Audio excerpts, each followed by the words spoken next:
महादेव दोस्तों, आप सुन रहे थे मेरे साथ दिल का रिश्ता की कहानी। दिल का रिश्ता भाग 13 हादसा। रात का वक्त था और राठौड़ निवास के सभी लोग डिनर करने बैठे थे। स्नेहा शिवांश के पास बैठी हुई थी और उसे ही देख रही थी, जिसके चेहरे पर कोई भाव नहीं थे। स्नेहा ने एक गहरी सांस ली और फिर शिवांश की तरफ गर्दन घुमाकर धीरे से पूछा, आपने इन सबको नॉनवेज खाने से मना क्यों किया? मेरी वजह से सब अपने मन का खाना नहीं खा पाएंगे। मुझे पता है राजपूत लोगों में नॉनवेज खाना आम बात है, फिर आप मेरी वजह से क्यों सभी को मना कर रहे हैं? पहले तो मैंने किसी को नॉनवेज खाने से मना नहीं किया है, बस घर में नॉनवेज ना बने इतना कहा है। वो लोग बाहर जाकर खा सकते हैं। फिर तुम ही तो कहती हो कि शादी के बाद तुम चली जाओगी, तो कुछ दिनों तक घर में नॉनवेज ना बने, इससे किसी को कोई फर्क नहीं पड़ना चाहिए। तुम्हारे जाने के बाद तो सब पहले जैसा हो ही जाएगा। शिवांश ने आखिरी लाइन सर्द आवाज में कही। स्नेहा कुछ देर के लिए शिवांश को देखती रही, फिर खाना खाने लगी। उसने कुछ नहीं कहा तो शिवांश ने एक नज़र उसे देखा और सिर हिला दिया। स्नेहा को शिवांश की जाने वाली बात चुभ गई थी, पता नहीं क्यों, मगर फिर वो ठीक से खाना भी नहीं खा पाई। खाने के बाद स्नेहा बाहर गार्डन में चली आई। बाहर ठंडी हवाएं चल रही थी। वह आपस में हथेलियां रगड़ती हुए बेंच पर बैठकर सोचने लगी, क्यों मुझे उनकी बात इतनी चुभ रही है? ऐसा तो नहीं होना चाहिए। आखिर मैं भी तो सभी से कहती रहती हूँ कि शादी के बाद गुजरात वापस चली जाऊंगी, लेकिन आज उन्होंने कहा तो मुझे क्यों अच्छा नहीं लगा। कहीं मैं इस परिवार से जुड़ने तो नहीं लगी? नहीं, ऐसा नहीं होना चाहिए। इशिका ने सही कहा था, मेरा और शिवांश जी का इनके परिवार का कोई मेल नहीं है। सोचते हुए स्नेहा ने अपनी गर्दन झटक दी। कुछ देर बाद स्नेहा वापस से गहरी सोच में पड़ गई। मगर क्या इशिका इस परिवार के लिए ठीक है? उन्होंने कहा कि वो शिवांश जी से प्यार करती है, जबकि शिवांश जी ने मना कर दिया। उनके परिवार को भी इशिका पसंद नहीं है। शिवांश जी को भी देखकर लगता है कि इशिका के साथ रहना उनकी मजबूरी है। आखिर इस हंसते खेलते चेहरे के पीछे कौन से राज छिपे हैं? मेरी तो कुछ समझ नहीं आ रहा। वह सोच ही रही थी कि तभी उसे अपने कंधे पर किसी का स्पर्श महसूस हुआ। स्नेहा ने गर्दन उठाकर देखा तो सामने दादू खड़े थे। स्नेहा ने उठना चाहा तो दादू ने उसे बैठे रहने का इशारा किया और खुद भी उसके पास बैठ गए। तभी स्नेहा ने तुरंत पूछा, आप इतनी ठंड में यहाँ क्या कर रहे हैं? बीमार हो गए तो? मुझे ऐसे कुछ नहीं होने वाला, दादू ने मुस्कुराकर कहा और फिर एकदम से गंभीर होकर कहा, वो आपसे कुछ बात करनी थी तो ढूंढते हुए यहाँ चला आया। स्नेहा ने हैरानी से पूछा, क्या बात करनी थी? आपने बताया कि आपके मम्मी पापा अब नहीं रहे, भाई बहन है नहीं, तो अब आपके परिवार में कौन कौन है? मतलब आपके पापा के कोई भाई होंगे तो उनका परिवार भी होगा? दादू ने झिझकते हुए पूछा। स्नेहा ने खोए हुए स्वर में कहा, हाँ, वैसे तो बहुत बड़ा परिवार है, बहुत से भाई बहन हैं, सभी की शादी हो चुकी है। पापा सबसे छोटे थे तो उनके बड़े भाई यानी मेरे बड़े पापा, बड़ी माँ है, पर सब यहाँ के जैसे साथ नहीं रहते। सभी का अपना अलग परिवार, अलग घर है। दादू ने देखा कि अपने परिवार के बारे में बताते हुए स्नेहा की आवाज़ और आंखों में दर्द था। मानो परिवार है तो सही, मगर सिर्फ कहने का। उन्हें स्नेहा की कोई फिक्र नहीं थी। दादू ने भी कभी स्नेहा को उन लोगों से बात करते नहीं देखा था, ना कभी उनका फ़ोन आया हो ऐसा सुना था। स्नेहा सभी के बारे में बताते हुए वापस से कुछ सोचने लगी। अरे, मैं तो बताना भूल ही गया, शादी में आपके पापा के दोस्त भी आ रहे हैं, शायद परसों ही आ जाए। दादू ने एकदम से कहा, मानो बात को घुमाना चाहते हो। सच? ये तो अच्छी बात है, फिर मैं शादी के बाद उनके साथ ही गुजरात वापस लौट जाऊंगी। स्नेहा ने कहा। जी, दादू ने बुझे मन से कहा। अब अंदर चलते हैं, यहाँ बहुत ठंड है, स्नेहा ने खड़े होकर कहा। वह दादू का हाथ थामे उन्हें अंदर ले आई। परिवार वाले बस अपने अपने कमरे में जाने की तैयारी ही कर रहे थे, तो स्नेहा दादू को उनके कमरे में छोड़कर ऊपर चली आई। उसने ऊपर आकर देखा कि शिवांश हॉल में पड़े सोफे पर ही फोन कान से लगाए सो गया था। स्नेहा ने देखा तो तुरंत सिर हिला दिया। शिवांश ठंड की वजह से अपने आप में ही सिकुड़ता चला जा रहा था। स्नेहा तुरंत अपने कमरे से एक गर्म रजाई ले आई और शिवांश के पैरों से लेकर गले तक ओढ़ा दी। गर्माहट महसूस होते ही शिवांश के चेहरे पर सुकून उतर आया।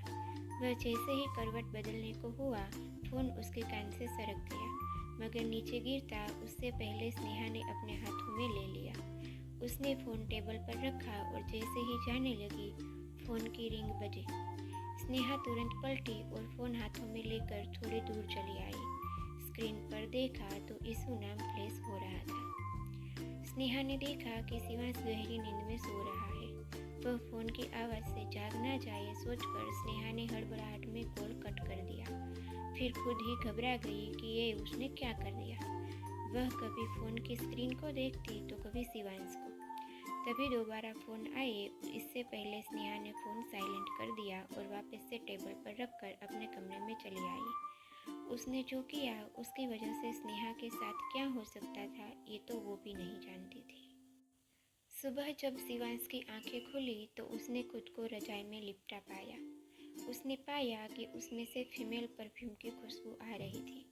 वह कुछ समझ पाता इससे पहले ही उसके कानों में एक तेज आवाज़ सुनाई दी, शिवांश सिंह राठौड़। शिवांश बेचारा गिरते गिरते बचा। उसने कंबल हटाया और उठकर बैठ गया। उसके मुंह से हैरानी भरे शब्द निकले, ईशु इस वक्त यहाँ? वह तुरंत उठकर नीचे भागा। तभी अपने कमरे से बाहर आती स्नेहा से टकरा गया। स्नेहा ने तुरंत गुस्सा होकर कहा, ऐसे कहाँ भागे जा रहे हैं? भूकंप आ गया क्या? ऐसा ही समझ लो, शिवांश ने कहा और तुरंत भागते हुए नीचे चला आया। ऐसा क्या हो गया जो सुबह सुबह इन्हें भागना पड़ रहा है? स्नेहा भी सोचते हुए नीचे चली आई। स्नेहा के नीचे आते ही उसने सामने गुस्से में खड़ी ईशिका को देखा तो स्नेहा भी तुरंत वहां से भाग खड़ी हुई। उसे कल रात वाला हादसा याद आ गया था। हाँ, वो हादसा ही तो था, वरना स्नेहा जानबूझकर थोड़ी ना उस बददिमाग लड़की से उलझने का सोचती। वो तो हड़बड़ाहट में कॉल कट करने के हादसे की वजह से ही ईशिका सुबह सुबह राठौड़ निवास में प्रकट हो चुकी थी। राठौड़ निवास में शिवांश को इस तरह से बुलाने की उसके पापा और दादू के अलावा किसी की हिम्मत नहीं थी। तो ईशिका की आवाज़ सुनकर कुछ ही मिनटों में सभी लोग हॉल में इकट्ठा हो गए थे। विश्वराज जी ने ईशिका को देखा तो तुरंत गुस्से से आग बबूला हो गए। शिवांश ने उन्हें देखा तो उसकी तो हालत पतली हो गई। दादू, आकाश, वैदेही और अनिका ने अपना सिर पकड़ लिया, जबकि देवयानी जी चेहरे पर परेशानी वाले भाव लिए कभी शिवांश, कभी ईशिका तो कभी अपने पास खड़े विश्वराज जी को देख रही थी। राजेश्वरी जी और अमरदीप जी से तो ना कुछ बोलते बना ना रिएक्ट करते बना। शिवांश सिंह राठौड़, तुम्हारी हिम्मत कैसे हुई मेरा फोन काटने की? ईशिका ने एक एक शब्द को लाल मिर्च पाउडर में डुबोकर हो सके उतना तीखी आवाज में कहा। हो गया स्याप्पा, जिसका डर था वही हुआ, दूर कोने में खड़ी स्नेहा ने मन ही मन कहा। ईशिका सिंह चौहान, आप शायद भूल रही है कि आप राठौड़ निवास में खड़ी है और शिवांश सिंह राठौड़ मेरा बेटा है। आपकी हिम्मत कैसे हुई मेरे ही घर में आकर मेरे ही बेटे को इस तरह से बुलाने की? विश्वराज जी ने गुस्से में अपनी भारी भरकम आवाज में कहा तो एक पल के लिए स्नेहा ठिठक कर रह गई। उसने आज तक विश्वराज जी को प्यार से या तो सख्ती से बात करते सुना था, मगर उनकी गुस्से से भरी भारी आवाज़ सुनकर स्नेहा का मानो दिमाग सुन्न हो गया। ईशिका ने विश्वराज जी की ओर देखकर सर्द लहजे में कहा, यह मेरा और शिव का आपस का मामला है, आप बीच में ना बोले। वैसे भी पिछले कुछ दिनों से शिवांश के तेवर बदले हुए हैं। जो आज तक नहीं हुआ वो अब होने लगा है, जो मुझे कतई बर्दाश्त नहीं। आपके मामले आप हमारे घर से दूर ही रखें तो बेहतर होगा, विश्वराज जी ने कड़क आवाज़ में कहा। पापा, let me handle that, Shivansh ने डरते हुए कहा। फिर ईशिका की तरफ देखकर उसने थोड़ा सख्त आवाज़ में पूछा, मैंने कब तुम्हारा फ़ोन काटा? उल्टा तुम ही मुझसे बात करते हुए गायब हो गई थी। उसमें मुझे कब नींद आ गई पता ही नहीं चला। ये बेवकूफ़ किसे बना रहे हो? हाँ, मुझे कुछ काम आ गया तो मैंने फ़ोन कुछ देर के लिए होल्ड पर रखा था। फिर पता नहीं कैसे जब फ़ोन देखा तो कट हो चुका था, तो मैंने दोबारा फ़ोन किया तो वापस से कट गया।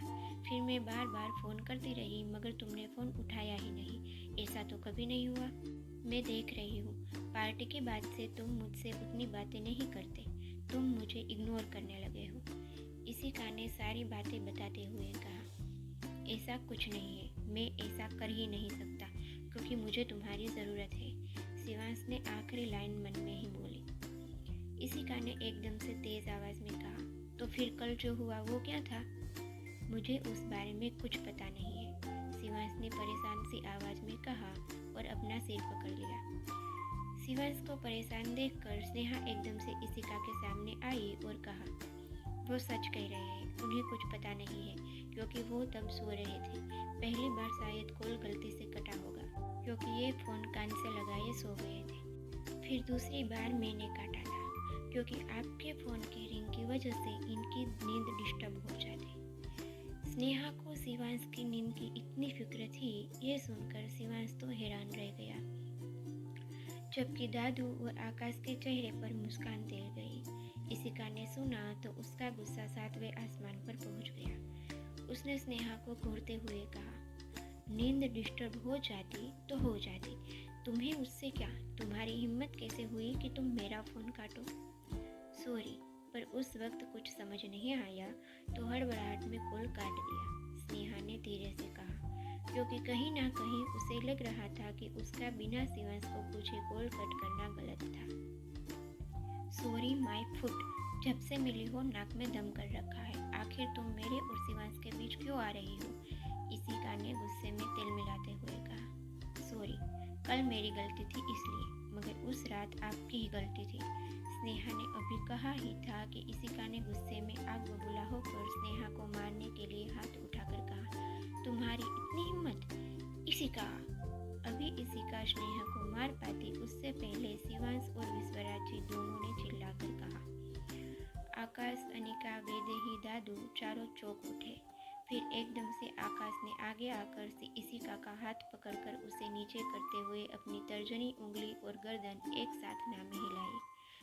स्नेहा आंखें फाड़े कभी शिवांश तो कभी आकाश को देख रही थी। राजेश्वरी जी और अमरदीप जी को भी इशिका की हरकत से अब गुस्सा आ चुका था। देवयानी जी तो कुछ समझने की हालत में ही नहीं थी। अनिका और वैदेही भी स्नेहा के पास आ चुकी थी। नेहू पर हाथ उठाने की हिम्मत कैसे हुई आपकी? आप भाई को अपना दोस्त कहती है ना, तो आपको उसकी फिक्र क्यों नहीं है? जबकि नेहू को बिना किसी रिश्ते के भाई की इतनी फिक्र हो रही है। उनकी नींद डिस्टर्ब ना हो इसलिए उसने आप जैसी बिगड़ी लड़की का कॉल काटने की हिम्मत की, जिसका कोई भरोसा नहीं कि वो कब क्या कर दे। आकाश ने आंखें दिखाकर कहा तो इशिका और ज्यादा भड़क गई। इशिका को भड़के देख शिवांश ने कहा, कल जो हुआ वो गलत इरादे से या तुम्हें हर्ट करने के इरादे से नहीं किया गया था। उसने बस मुझे कोई परेशानी ना हो इसलिए कॉल काटा था। तो अब बिना कोई तमाशा किए यहाँ से अपने घर जाओ।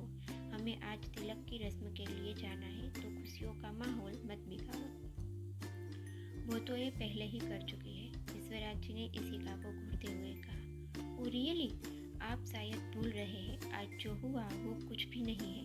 अगर मैं तमाशा करने पर उतर आई, इस घर का माहौल बिगाड़ने के बारे में सोच भी लिया तो क्या हो सकता है, यह आप अच्छे से जानते हैं। 5 साल पहले की वो रात आप भूले तो नहीं होंगे जब आपके परिवार का तमाशा बना था। हमारे पापा ने इस घर का माहौल बिगाड़ा था। इशिका ने तिरछी मुस्कान के साथ कहा तो कुछ पल के लिए सब खामोश हो गए, जबकि स्नेहा हैरान खड़ी थी। इशिका, अब जाओ यहाँ से, शिवांश ने तेज आवाज में कहा तो इशिका स्नेहा को घूरते हुए पैर पटकते हुए चली गई। अब तमाशा खत्म हुआ हो तो जाकर तैयार हो लो, हमें तिलक के लिए जाना है। विश्वराज जी ने उसके जाते ही सख्त आवाज में कहा और अपने कमरे में चले गए। शिवांश भी सिर झटक कर सीढ़ियाँ चढ़कर अपने कमरे में चला आया। पिछले 5 सालों से इशिका और उसके परिवार का राठौड़ निवास में आना बंद था, जबकि आज वो 5 साल बाद न सिर्फ राठौड़ निवास में आई बल्कि आखिर में जो कहकर गई उससे परिवार के सभी सदस्यों का मूड ऑफ हो चुका था। खासकर विश्वराज जी बहुत गुस्सा थे, वो भी सिर्फ इशिका से नहीं शिवांश से भी, क्योंकि इशिका शिवांश की वजह से ही आज यहाँ आई थी। अगर वो भी 5 साल पहले इशिका से सारे रिश्ते तोड़ देता तो उसकी उसकी आज यहाँ आने की और सभी को धमकी देने की हिम्मत ना होती। तो ये था दिल का रिश्ता कहानी का 13वां भाग। आगे के भाग सुनने के लिए मेरे चैनल से जुड़े रहिए और अगर कहानी पसंद आए तो कहानी को लाइक और कमेंट करना ना भूलें। तो जल्द ही मिलते हैं अगले भाग के साथ। तब तक के लिए हर हर महादेव।